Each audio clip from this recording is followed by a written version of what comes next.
नमस्कार, मैं सलोनी नांदी और आप देख रहे हैं केसरी उजाला न्यूज। श्री स्वामी समर्थ आध्यात्मिक विकास व बाल संस्कार केंद्र और विवाह संस्कार विभाग द्वारा सर्वजातीय धर्मीय वधूवर परिचय कार्यक्रम आयोजित किया गया था।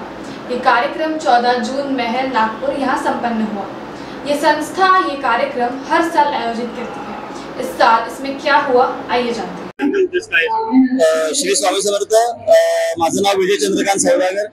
श्री स्वामी समर्थ सेवा केंद्र तुळशीबाग नागपूरच्या माध्यमातून आणि अखिल भारतीय स्वामी समर्थ सेवा मार्ग दिंडोरी परमपूज्य गुरुमौलींच्या आदेशाने त्यांच्याच आशीर्वादाने प्रतिवर्षी होणारा आपला हा सर्व जातीय सर्व धर्मीय वधूवर परिचय संमेलन आणि नोंदणी सोहळा असतो।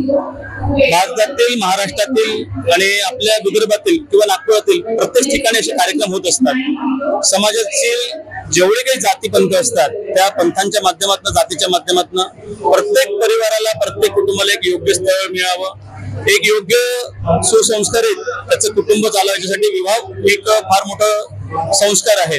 आणि सध्या हा समाज जो आहे हा संस्कार विसरून तो सोहळ्याकडे वळत आहे। आणि परमपूज्य गुरुमौलींच्या आदेशाने, त्यांच्या मार्गदर्शनाने आपण समाजात प्रेरित करत आहे की हा एक सोहळा नसून एक हा संस्कार आहे।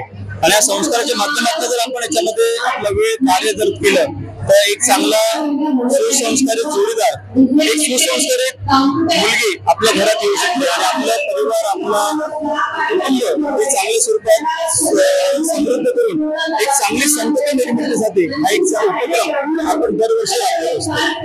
नागपूर ग्रामीण, वर्धा, बुलढाणा, नंतर खामगाव आणि विदर्भातले अमरावती, अकोला, भंडारा, गोंदिया, गडचिरोली, चंद्रपूर जवळपासले बरेचसे भाविक भक्त आणि सेवेकरी एक जवळपास 3 ते 4 हजार व्यक्ती सेवेकरी या कार्यक्रमाला उपस्थित आहे।